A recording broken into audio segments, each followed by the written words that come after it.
Ladies and gentlemen, welcome back to our next session. We're only running barely late at all, which is amazing because some poet on before took liberties, but bugger him. I'll just read out a little blurb I have for the next session. Are you on microphone? You are. Big colours. This is breaking the news. And the blurb. Shall I read the blurb? Though we are bombarded by news and information, many stories are never heard or fully articulated. Much is lost in the white noise. Fake news, misinformation, and a loss of trust in the media have become serious issues. Journalists, meanwhile, struggle to bring deep attention to what is happening in the Asia-Pacific region, across class, race, and poverty in Australia, and from within communities that are excluded or overlooked. Debates around objectivity and bias in the media bring their own problems. Are journalists only serving a ready-made market, distorting the truth in the process? Have media monopolies and online algorithms blinded good journalism? Meaty stuff there. Sure, it's all going to get dissected and chopped up and sliced and diced and mincemeat and pate. This session is dedicated to the memory of Australian journalist, essayist and cultural observer Craig McGregor, who passed away on the 27th of January. I'll let the panellists introduce themselves, I think, rather than take up any more time, but please make them welcome. Give them a...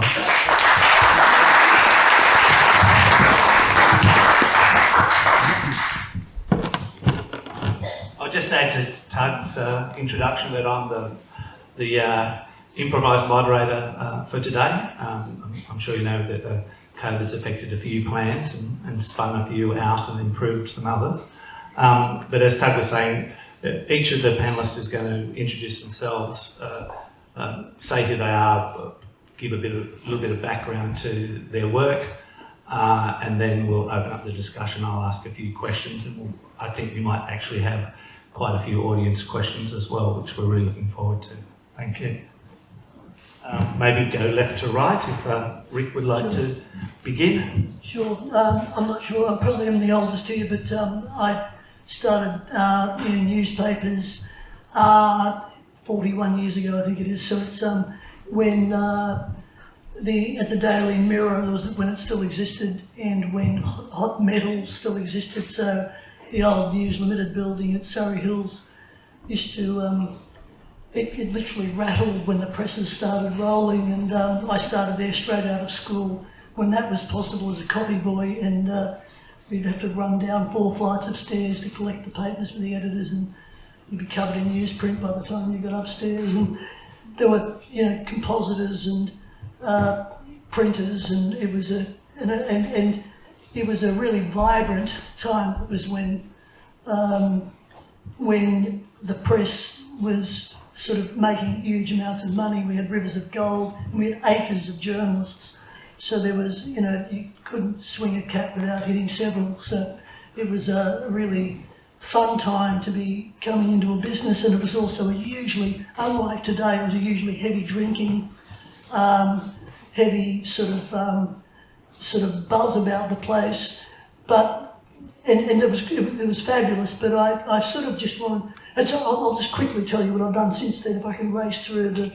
I did a cadetship at News Limited on those papers. I went off to Darwin for a couple of years, and briefly the ABC. But as you can hear, I've got a great voice for newspapers, so I ended up back in newspapers, and so I opted to went overseas for a while. We came back and were at the telly. I was at the telly again on their backbench, which is where the newspaper is made, I suppose. So I was eventually a night editor there, and then I went up to the Herald and for about 18 years, and I was the long-term night editor there.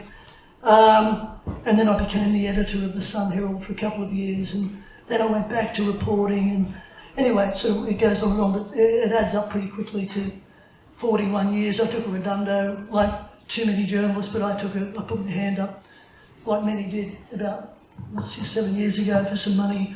And then after a few years, I decided I still needed a job, so I'm back at the Herald doing opinion pages. I edit opinion and occasionally dive back in and write a story, not for much, about the only story that I'm still writing. I did a lot of work on the gay hate crimes, and occasionally only last week we had the sentencing of a man who 33 years after the death of Scott Johnson at North Head, somebody was not only convicted but has been put away for at least 8 years for that murder. So so that story keeps dragging me back. So that's probably just about me for the moment.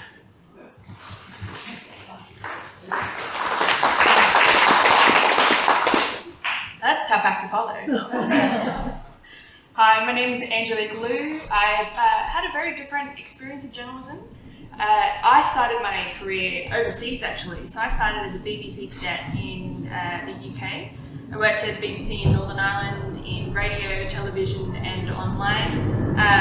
I was also there during the Brexit vote, covering Theresa May general elections, lots of really meaty news, and then I came back to Australia and I've worked across the ABC in a number of roles, reporting, producing, news reading, but at the moment my day job is looking after the 7 PM news. So, you know, very much behind the scenes, but really thinking about the big picture about how we cover the evening news for people to watch it, and also thinking about the future of news, so thinking about reaching people on internet platforms like YouTube and other venues like iView. But yes, I have seen the changes very rapidly in my short career so far, and I would love to hear more about the glory days of journalism actually. So that's me.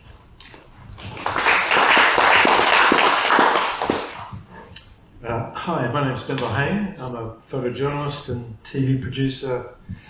Really spent the last 30 years offshore, kind of reporting war and disaster, I guess, across the Asia-Pacific region.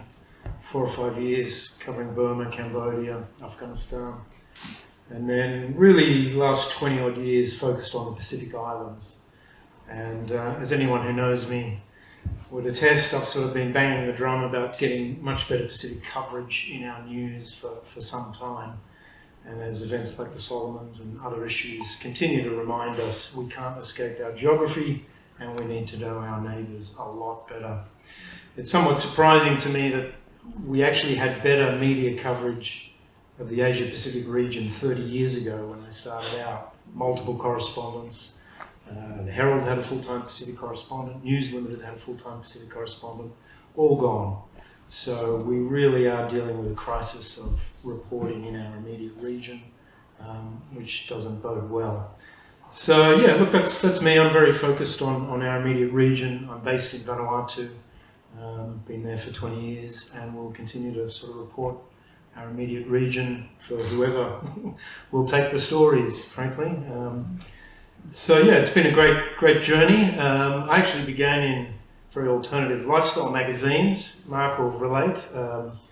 I started out doing a cadetship in journalism at Stiletto magazine and 3D, if you remember that, back in the 80s, which was fantastic. A chance to kind of interview, you know, B.B. King and U2 and all these amazing kind of musicians.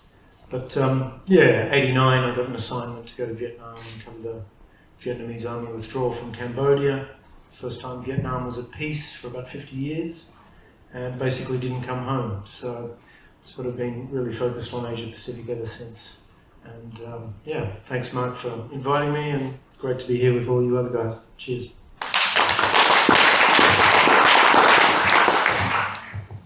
G'day, Michael West. I'm an independent journalist. michaelwest.com.au is the website. We go over a bunch of different sort of new digital platforms. I did work with Rick at the Herald for a few years. Started on the Fin Review, did 8 years at News Limited, 8 years back at Fairfax again, a stint in financial markets where I was pretty hopeless, and came back to journalism after that. And then 7 years basically in small business doing journalism. So that's a huge change.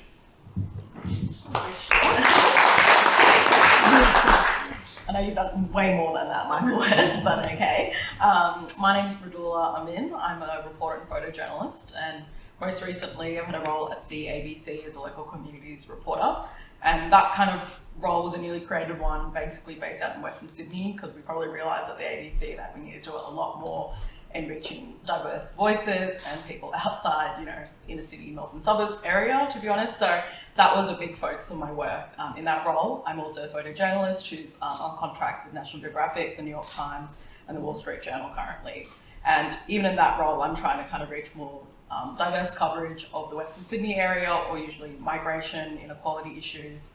I feel like I try and mix up my work with a lot of like feature, long-form work. So most recently, I kind of won Young Journalist of the Year for a story about a caravan park in Fairfield, and I spent 4 months on that story. But at the same time, I'm kind of dealing with like the daily pressures of a really busy newsroom and how we kind of pump out, weekly news, if not daily, and have definitely seen the mistakes that happen with that process. But on the flip side, really know the kind of environment we're working in where content reigns, but there's journalists who are trying to do the right thing in between that. So very interested to talk about those topics today.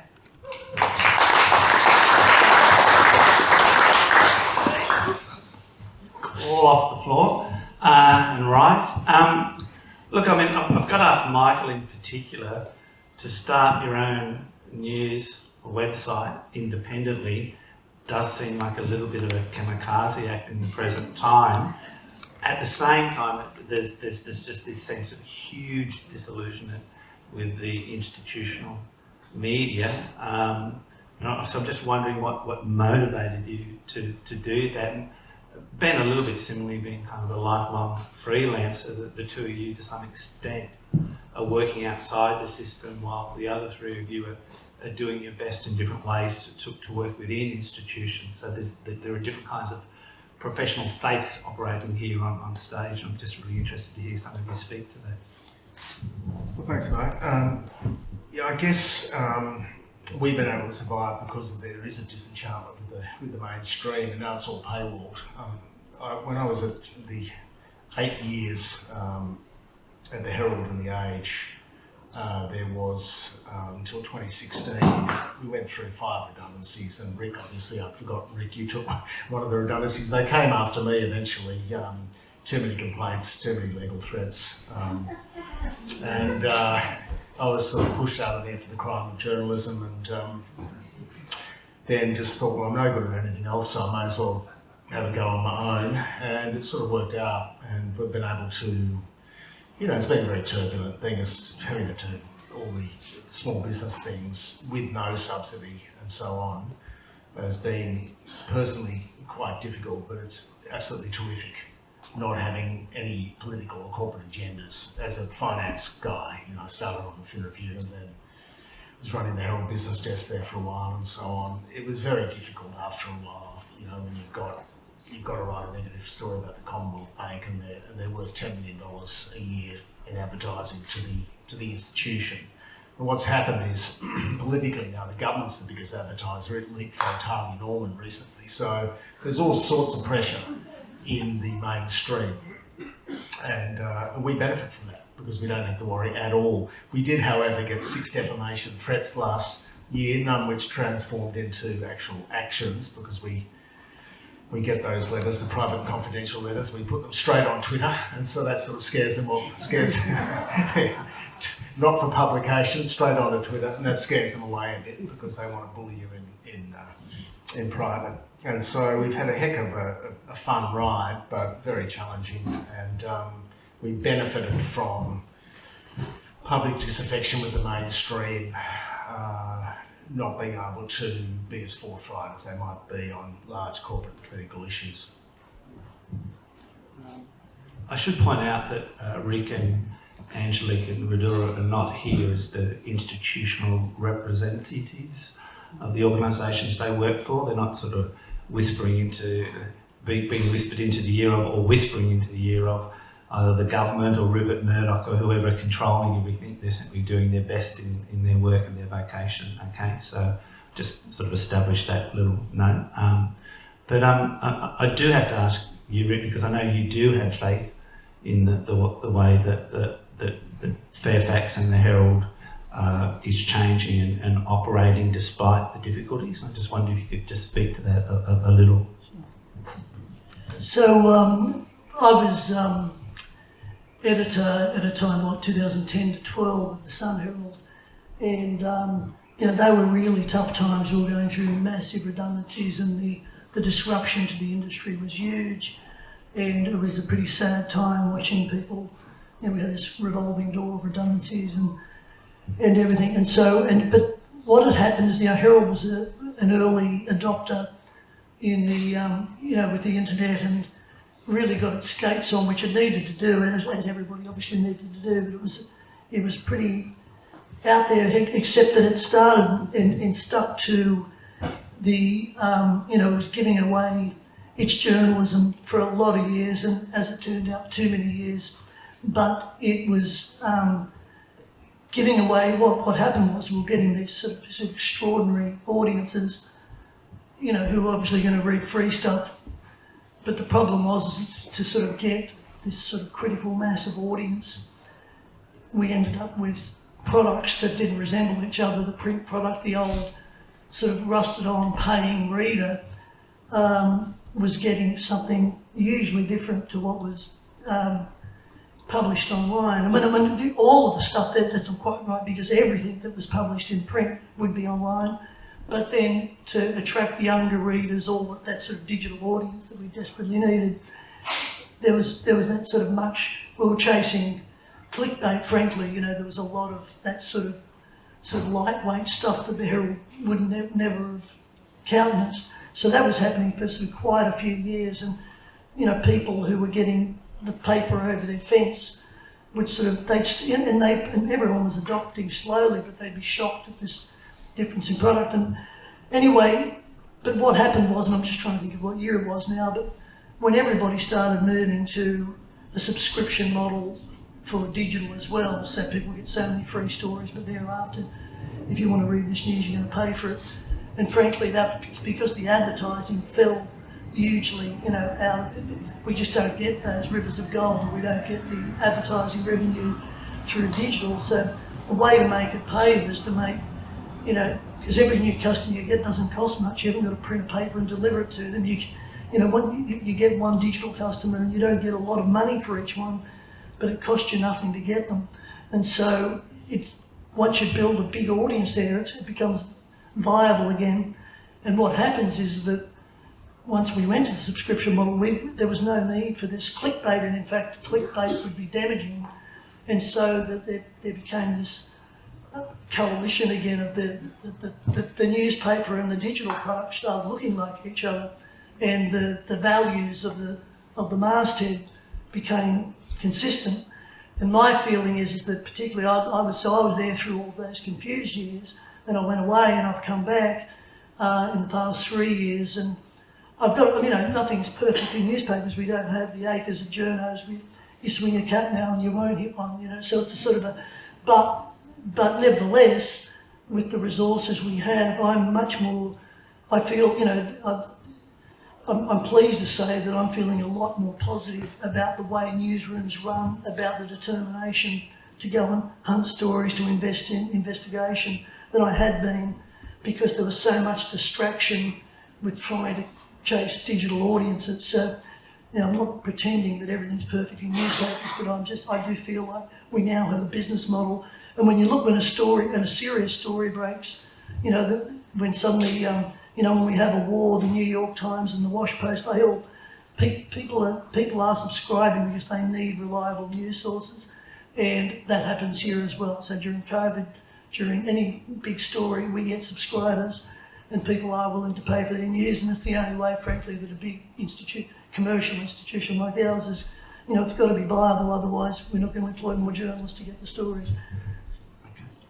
Radula, I'm really impressed that you spent 4 months on a story. I mean, that sounds and seems to me like a pretty rare thing for working journalists now. I mean, investigative journalism is really struggling to not just invest money, but that kind of time. And it just set me thinking about both you and Angelique as the younger presences here, about if you could each perhaps talk about a particular story that you've done, and how you got it up, and how you felt it had an impact that mattered, that gave you faith to be a journalist in a climate where what we're saying is that people are very mistrustful and pretty disrespectful of the entire kind of media process, with a few exceptions.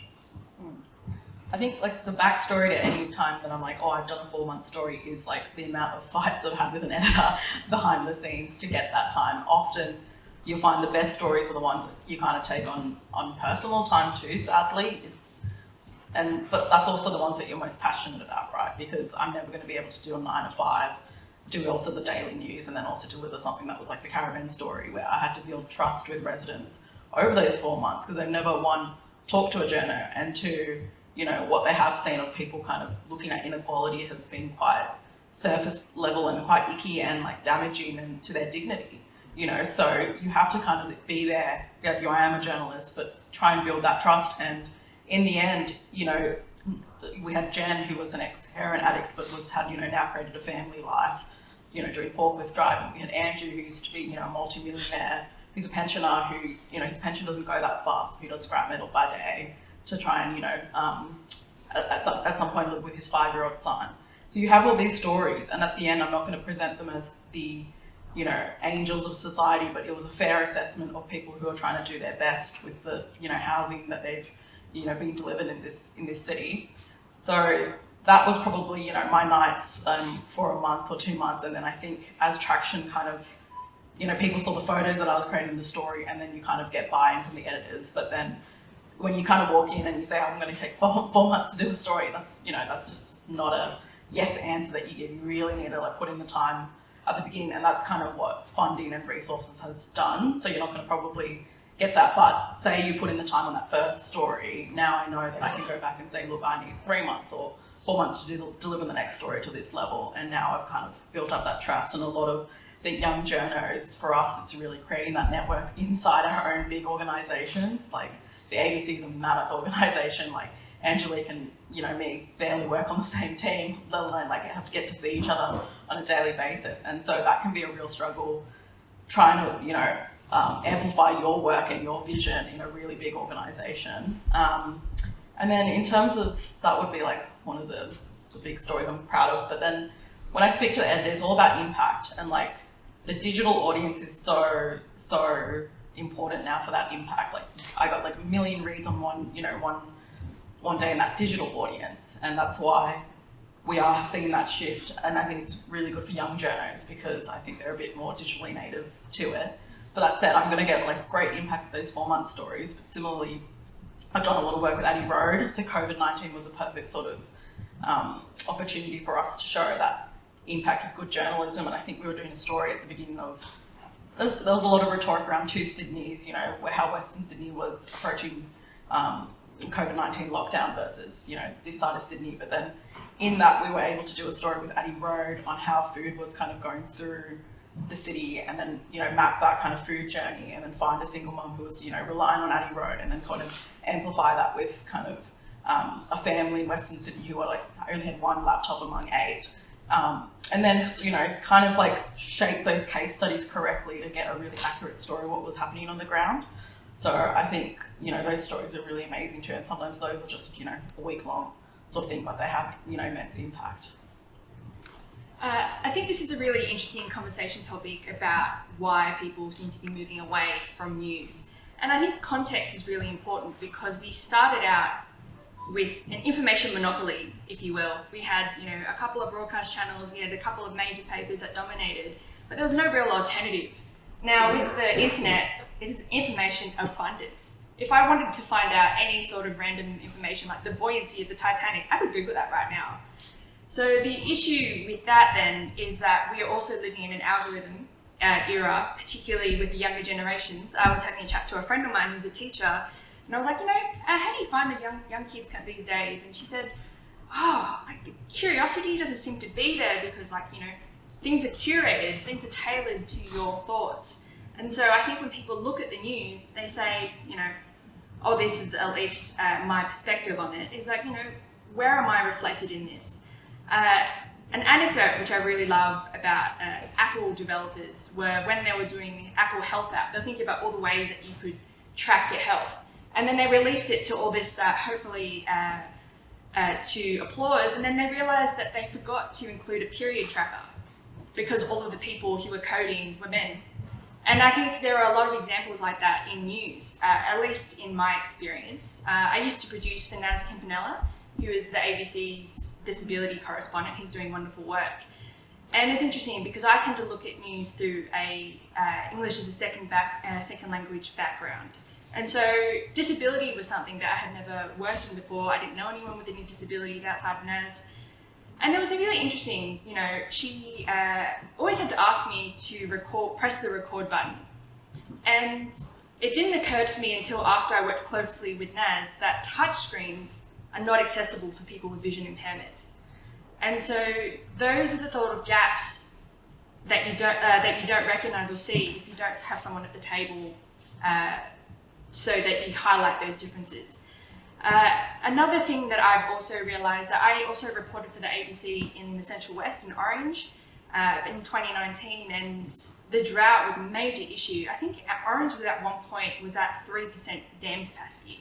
But it was a story that I didn't see on the news in the 7 PM bulletin or even reported in the newspapers because it's so far away from metropolitan areas. And so I often think about if I'm watching in Goulburn or if I'm watching in Orange, do I see myself reflected? Do these stories matter to me? And so I remember I did a story about lead contamination in a town called Tarago. It's probably about 40 minutes out of Goulburn. And I really had to fight to get that story going because people are like, who's going to care about that? Tarago is a tiny town. It's like, there are information deserts in regional Australia as well. And so when we talk about disillusionment, I really think of it in terms of the gaps that we're missing.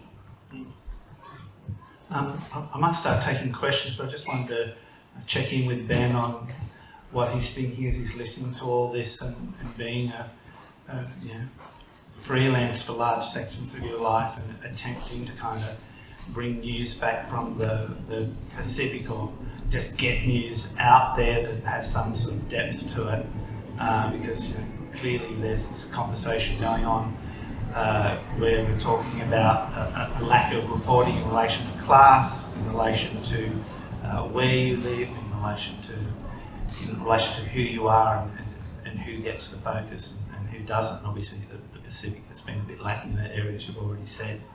And I guess part of me just wonders why you keep doing it. It's a good question. But yeah, picking up on what Angelique said about sort of information deserts out there, it sounds very strange to say, but our coverage of Asia Pacific in the last 10 years, I'd say, has been, an information desert. We used to have bureaus right across the region, and as a freelancer like myself, I was able to pick up strings with Associated Press or Radio France International. Plus, I guess I came out of an era where magazines, we still had a real magazine landscape, and I would always try and do a hard news story, which the Herald might run, and then I'd spin something off for Rolling Stone magazine that had a bit of colour in it. Or, we had a whole bunch of lifestyle magazines where you could also place feature stories that had a news component, but you could do it in different ways. And that's how I was able to survive. And I've always been a freelancer and kind of joke that, insecurity is my security. Because I see all my friends sweating their annual contracts, and so it's not that big a deal, but I guess we all come to different areas of interest, and for me it's always been Asia Pacific, and I'm just surprised at how little quality information we're getting in this country. But I also think it's, I want to put it back on the audience as well and say, it's up to you guys also to find the information that you're looking for. There's a plethora of information, and I guess part of the other thing is we probably need to get media literacy in our schools. So I think growing up in an ecosystem where I used to get Time magazine as a kid and National Geographic, all those sorts of things seem to have fallen away, I think, for a lot of young people growing up, and so they come at this media ecosystem not really knowing, what's left wing, right wing, what can we trust, and so there's a bit of sort of disinterest, and then they'll just go on social media to try and find those answers. So I think it's a responsibility on both media and an audience living in an information age, which we are now, to sort of really pick up and focus on the sorts of areas that, and listen to the voices that you wouldn't automatically listen to. It's very easy to be caught in echo chambers, and it's really important that we have a balanced diet, I guess, of information and being able to cross-check it. But yeah, I mean, in my case, having focused on sort of Asia Pacific as a freelancer hasn't been easy. You know, you kind of take a vow of poverty when you go into this kind of work, but I wouldn't have it any other way, you know. I've been able to tell stories that I think have meant something to myself and others, and I just hope there's more people that sort of pick up that ball and be prepared to be freelancers and fill in the gaps that the mainstream media doesn't always get, and also put the pressure continually back on our mainstream media to make sure that there are correspondents covering these droughts, whether it's regional Australia and crises of sort of housing and all kinds of really basic things here in this country, as well as not forgetting our neighbours. Great, thank you. I think there's a lot of people keen to ask questions. I can see, hopefully I'm not playing favours, but Colin was waving his hand pretty keenly up the back. We can, if you speak loudly, I think we'll be able to hear each other. There's pretty nice acoustics here. Just one thing, folks. A question, not a quarter of an hour policy statement, would be really nice. You know what I'm talking about, a question. So this is a question on content, whether you want to answer why it fits in, why it doesn't. I'm thinking two things. One is that since 9/12 cricket, it's sort of a sport question. Why is it basically Fairfax doesn't cover cricket anymore? Which actually bothers me. Why is it a rugby league? And I guess the other question is perhaps a bit broader, which is we're in an election now where a third of Australians don't vote for a major party, and yet you should be able to electronically get someone quickly to basically don't cover anyone who's voting in a two-party system. Take that. I'm not going to be very good at the cricket question because I don't, I'm interested in the cricket, but I literally can't watch the cricket match, so I'm probably the worst. I can go and find out if you like. I can try and find out, but I'm not actually sure that we don't cover cricket. I certainly read cricket in the Herald, but are you saying that we don't cover it near as much as we had covered? No, near as much as we used to, and there's no shield coverage at all, and there's no scorecards. It's gone in the cup. Yeah. Donald Bradman fan. Just on the other question, which I think I do know, I'm actually not so sure. Like for example, in the opinion pages, where we've got a fairly strict rule during this election coverage, you probably never you see the odd partisan player, an MP, but very few. I think we've almost run no candidates simply spruiking their own voice in the opinion pages because we like to keep the opinion pages fairly interesting. So if people are only running press releases, it's not really opinion. It's just you may as well trot that out in a press release. So opinion needs to be a bit sort of edgier and more thoughtful than running manifestos, in 700 words on the opinion page.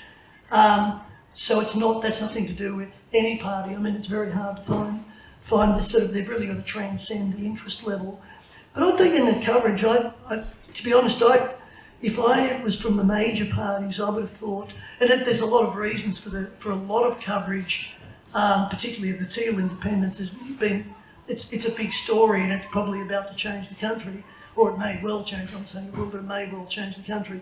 So there's a lot of reason for the interest, but I would have thought that if I was a backbencher from, who's been holding a seat for the past 20 years, that they're the ones struggling, from Labor or the Liberal Party, that they're the ones who are struggling for coverage at the moment, not the Teal independents who don't have seats yet. So.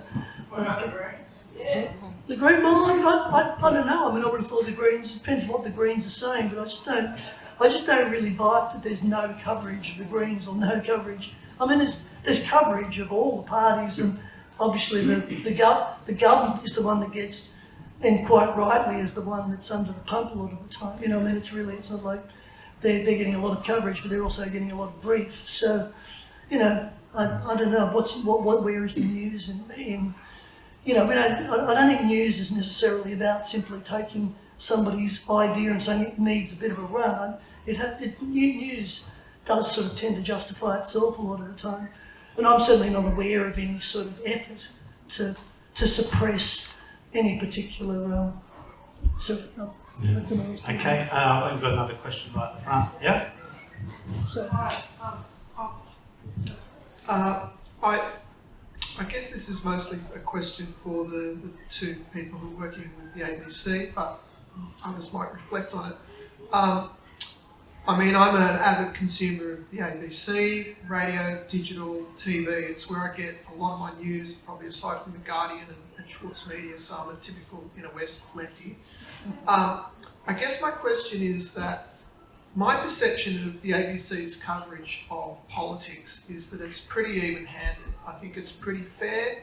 I think the two major parties get fairly equal kind of coverage. Occasionally I feel like there is a kind of an overcorrection where there's the ABC seems to give the conservative side of politics more of, not so much the benefit of the doubt, but that idea of balance sometimes seems to favour the conservative side of politics on the ABC. And I know there are a lot of people, probably not that many, but vocal people on social media who think that the ABC is kind of leans towards conservative politics because it's so afraid of being branded as being left-wing. And I just wondered if there might be an inside perspective on how those debates play out. It's a tough question. Well, it's interesting. During election time, I tend to tell people what my mother would prefer me do, is that I'm a lawyer. I have a law degree as well. But it's interesting. So the ABC, I think, it's in the branding. It's your ABC, and people feel quite passionately about, how we cover news. And, I could walk down the street, I could talk to people, and I would get probably an even spread of someone telling me you're too left-wing or you're too right-wing. I know in this time, we actually have spreadsheets measuring how much airtime we give to each platform, how much, how many quotes were given for each party, those sorts of things. But interestingly, in the last few elections, I only have to talk about the last major ones, the Brexit vote, the Hillary Clinton, Donald Trump vote, the last election when Scott Morrison won against odds. What was interesting is that the news was wrong. Everyone had predicted otherwise. And so there's been a lot of soul searching, not just at the ABC, but I know at BBC, and I'm sure at other news organisations as well, about what went wrong. And I do think it is coming back to that issue about, are we speaking to people about what they care about? And I know at least in this election campaign, what the ABC is trying to do, particularly with the Vote Compass survey, is moving towards issues-based journalism rather than the soundbite. And that soundbite journalism, I guess there is a place for it. You have to know what happened on the campaign trail. But actually, I think there was a mistake in overestimating what issues mattered to people. So it's actually turning the election coverage on its head. Instead of being top down, going from bottom up. And so it's not perfect, and that's a billion-dollar question of how are we going to achieve balance? But these are debates that we have in the newsroom every single day. But I think it's more about how we approach the journalism to achieve that balance. I've got two questions. Take the person at the front and then yes, you're going to ask your question first. Yeah. Okay. So my question is to everybody, and it's sort of about the post-truth era kind of question, whereby people can go online and search for the news and search for the truth, but you never know whether you're going to get it, or they just sit there in the living room and watch the ABC News every night and take what they're given, which I believe mostly feels like it's just syndicated anyway. But I just wonder, as journalists, how do you go about, basically writing for your audience that shows that you have integrity and authenticity? How do I know that when I'm reading you? Yeah. Shocking silence. Look, I can only speak for myself, and that is I develop long-term relationships in the areas that I work in, as Michael does, around finance. These are long careers, if I hesitate to use the word career, but You know, to me, the really important thing is maintaining long-term relationships with the people that I cover, and so it's an ongoing thing. And you're only, you know, there's a saying, you're only as good as your last story. But in essence, you're only as good as the relationships you build over time and people who want to talk to you and give you information and who trust you. So that's one measure, I guess. If you're finding correspondents or journalists who've been writing about a subject for a long time, you know, people like Michael, who's a fantastic financial journalist, and you know, everyone's got experience across a range of areas, but tend to specialise in something. And if you're still doing it after 20 or 30 years, hopefully, you know, that would suggest that you've got something to say and that people can trust you. But, you know, you're right to be questioning, you're right to be cynical, you're right to be all these things, but also have a little bit of faith that there are good journalists out there trying to give you as balanced a piece as they can possibly come up with, and also something that's going to engage your imagination and your interest as well. So keep the faith, but keep questioning as well. There was a question up the back there, yeah. I was actually going to ask a question about the difficulty faced by Australian journalists reporting fairly on issues such as the death of Al Jazeera journalist Shireen Abu Akleh and the International Federation of Journalists case against Israel in the International Court. But I've decided I've written about this about the appalling treatment Australian journalism gives to public education. There seems to be a systematic rise across the media. A complete failure to give positive stories about public education when tough stories put out by the press and officers of private schools are given prominence. I wrote a letter to the Herald about the story about the wonderful private school looking after Ukrainian refugees by letting them use Google Translate. But no mention of the Department of Education system of English language education in intensive language centres with small classes, specialist counsellors, specialist teachers. No mention. I am so tired of not hearing positive stories about public education. There's occasional drama when there's something goes wrong. Meanwhile, there's free advertising for every private school. Why does this happen? Why does it continue?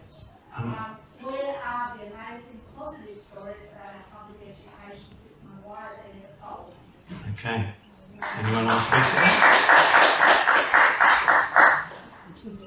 I'm happy to talk to somebody else. You talk. I'm happy to have a quick crack. There is a bias with respect to a lot of journalists, like the ones on this stage, who are very good, dedicated people who believe in the truth and believe in the public duty of journalism. The problem is in the institutions of journalism, and principally the two institutions, Nine Media, which was allowed, they changed the rules so it could take over Fairfax in 2017, and of course Rupert Murdoch's News Corporation. Sorry?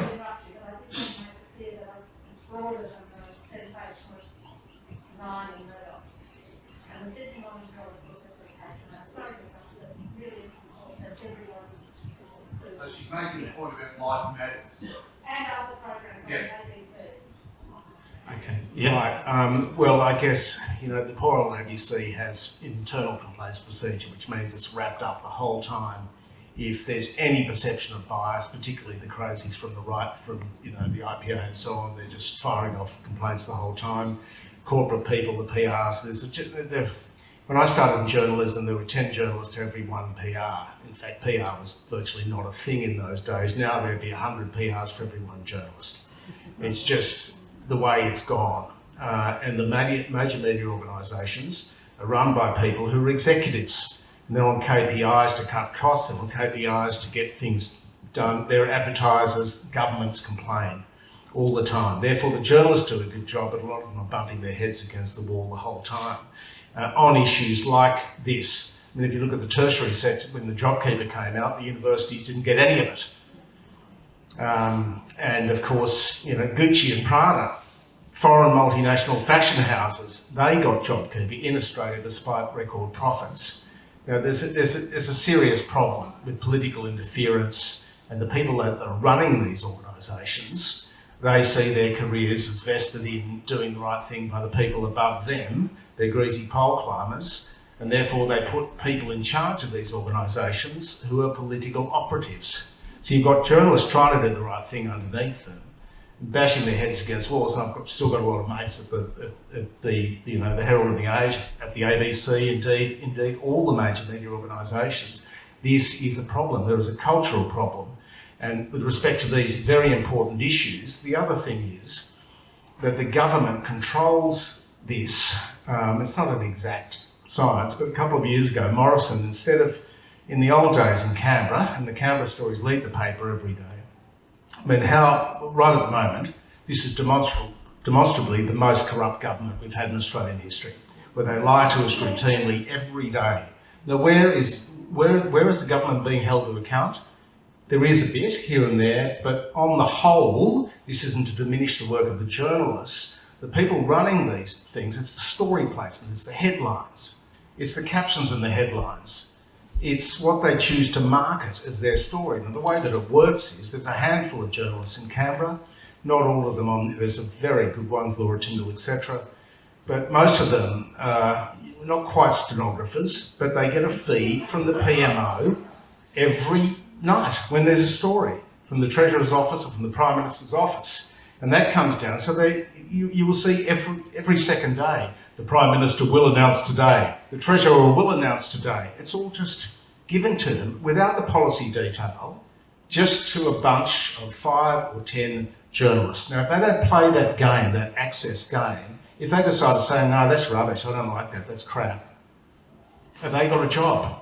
Does their editor come to them the next day and say, hey mate, we missed that story? And the journalist will say, well, I didn't think it was worth a story, I thought it was rubbish, I thought it was a lie. I don't think they're really going to send coal to the Ukraine. I mean, where's the coal to the Ukraine? Where's that happened? Coal to the Ukraine was one of the election stories, it's my personal favourite, but every day there's something. Where's the coal to Ukraine? I bet it hasn't even left the port. I bet it was never going to happen. But you can bet that Whitehaven Coal was given $30 million of our money, right? Now, where is the scrutiny?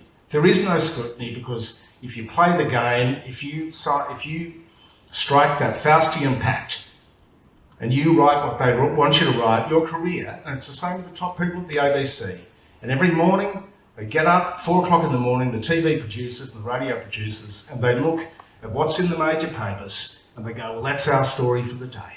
And the news agenda is set. It's not exact, and there's a bit of pushback and so on, and then Crikey comes out 11 and Bernard Keane has a red hot go, and then we come out and have a good go as well. But by then the news agenda has been set and the mass media has got its message, the government's message, straight out of the PMO to the majority of Australians. That's how the news agenda is set. And things like public education, unfortunately, are a long way down the private school, there has been a significant skew to private school funding. We've done some stories about this, of course, most of it's private, state schools is state-based funding. It's a state story. But at the federal level, the funding has been very strongly skewed to the private school sector. And we've done some stories on that have not appeared in the mainstream media. But that systemic problem, I believe, is a huge problem with media concentration and just the culture of media in Australia.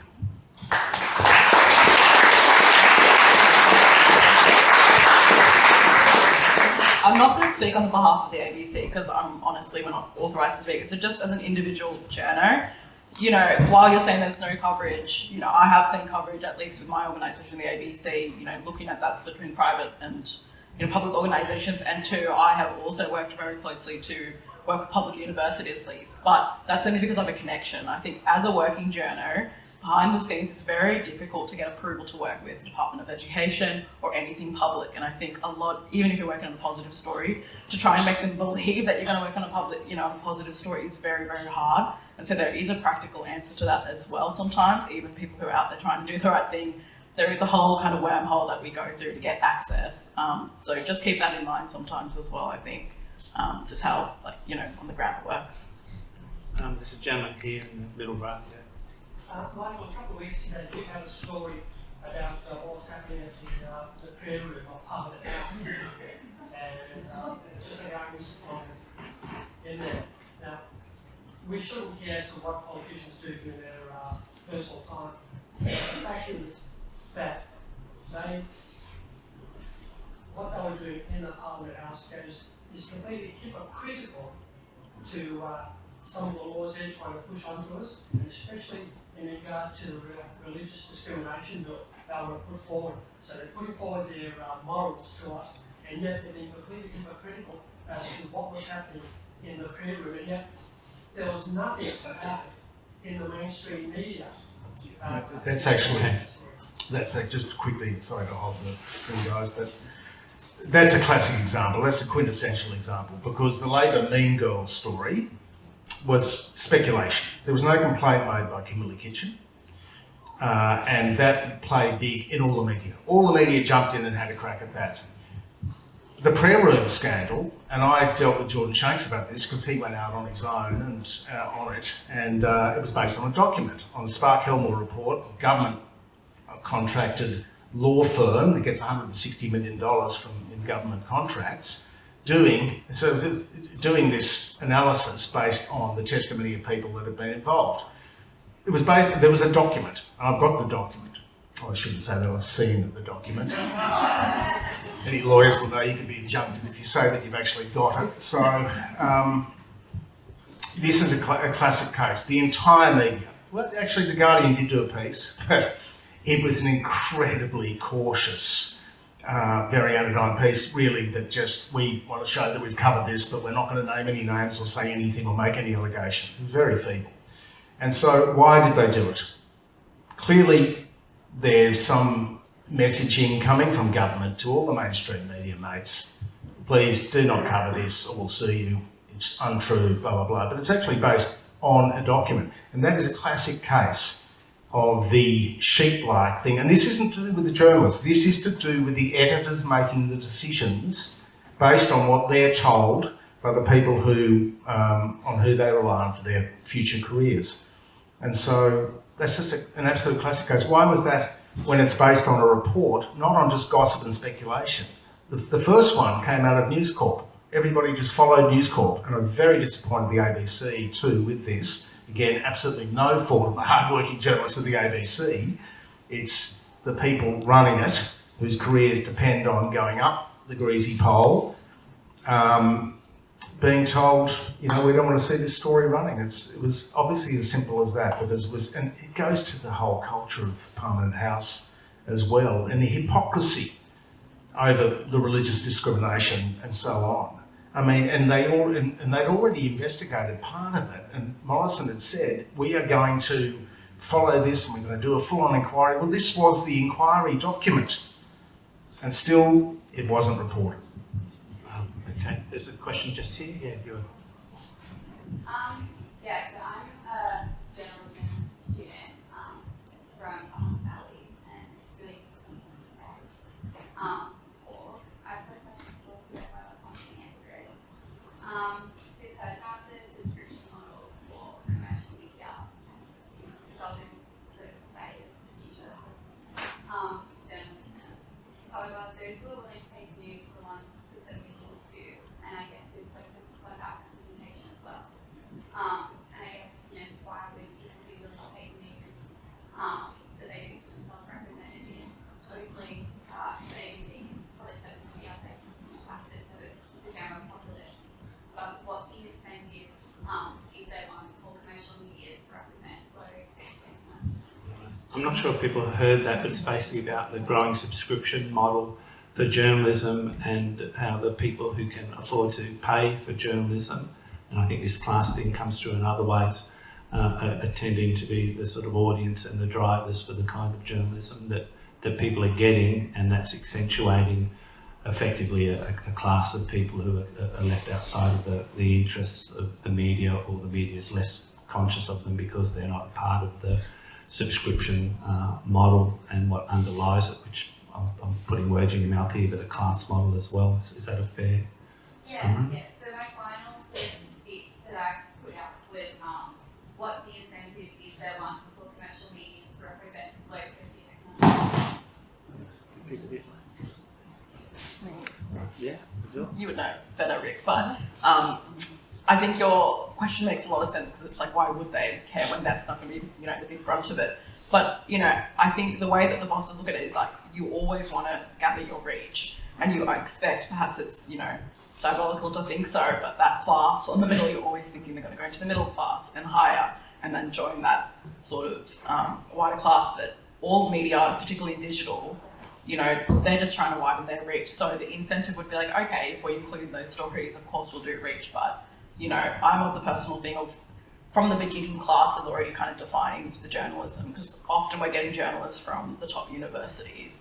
And then, you know, what is that pool? Like, while I can be diverse in one way, I still went to, you know, a top university and then graduated. So how diverse really am I? And so I think this is a bigger kind of discussion around how class infiltrates journalism, both how we hire, both how our newsrooms work, and then, yeah, as you said, who's going to get access to it. And, you know, in the ABC, while we're free, we're still struggling in that sort of aspect and trying to do a good thing. But I don't know how the SMH or in that subscription, if there is an incentive kind of booked in. I would think it's an audience incentive to grow reach.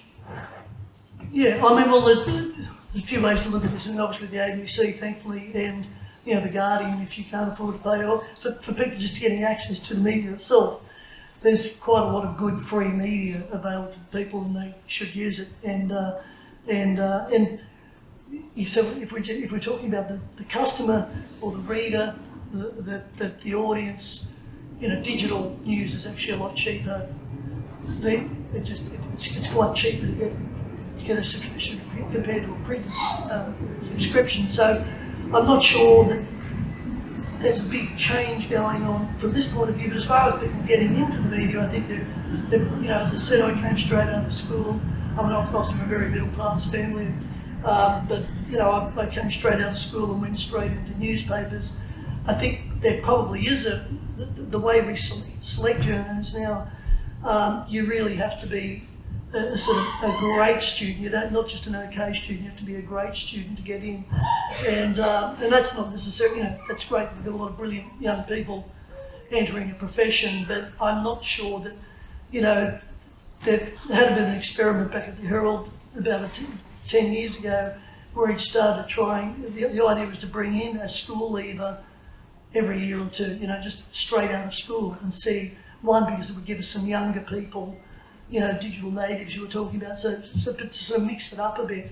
And I thought that was a great idea. I don't think that's still going, although it's probably possible for someone to break through. But as far as I think media would need to have a really, you know, deliberate policy to go and give access to kids in, you know, who are battlers. And I mean, it has happened at Fairfax, and I'm not really I'm not close to the, it's not Fairfax 9, pardon me.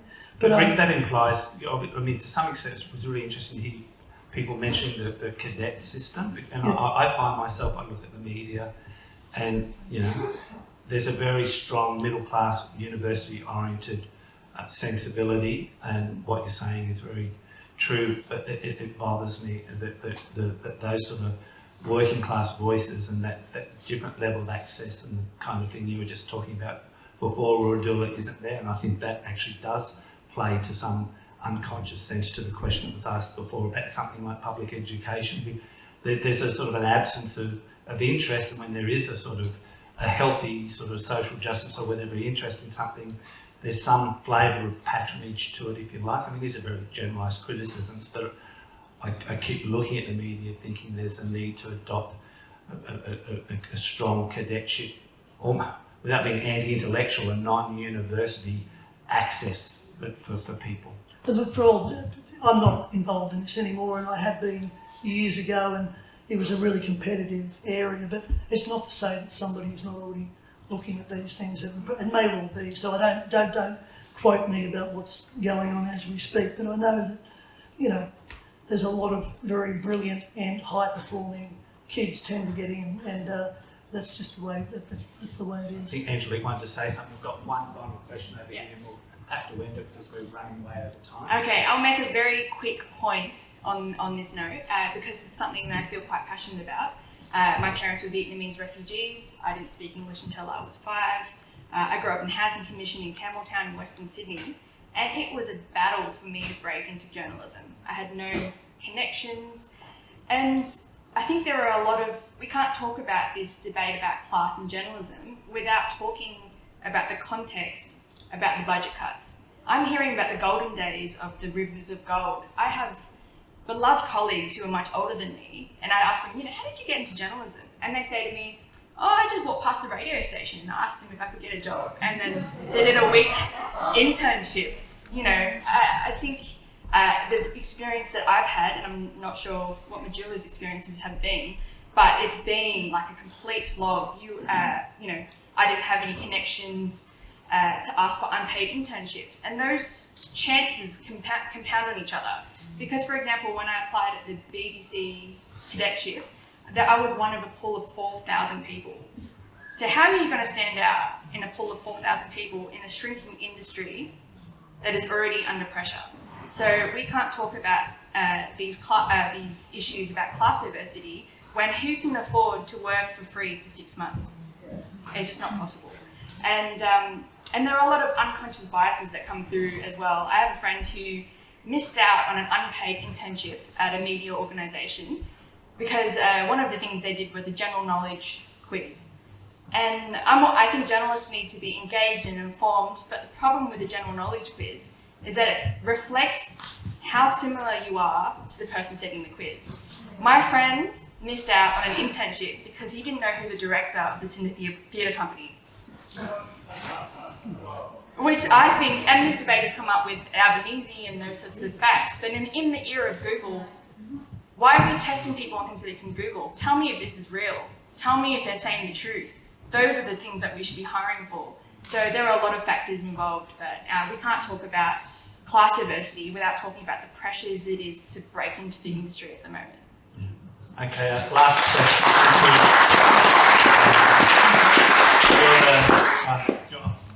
You're okay? So we're about almost half an hour of the time, sorry. This person here. Of the ABC, the way that they didn't have an election special on it, the chaser or anyone like that, they got rid of the checkout and stuff like that, but then the pressure was going. And I think the only way that you can really get good information these days, and particularly really good long-form journalism, is through the Saturday paper, which invite the news agents, and I find that really helpful. And as I say in their ads, the only free press is one that you pay for. Okay, did people hear that? I don't know if there's any final responses for the panel on that. No? No, only that yes, you've got to pay for information. Once upon a time, people bought newspapers, magazines, so we do have to. People are used to getting stuff for free, but get subscriptions to michaelwest.com. Get subscriptions to independent media as well as mainstream media if you want to stay informed. And I'll only just add a very quick thing that speaking to your previous point, it's not just about class, but it's also the very sad decline of regional media and community newspapers. So, that's had a huge and devastating effect as well. And, once upon a time, there used to be great journos who would do their training in remote communities and then break their way into the mainstream media, and that's just not such a viable option anymore. Okay, wow, thank you. I think a big hand for the panel.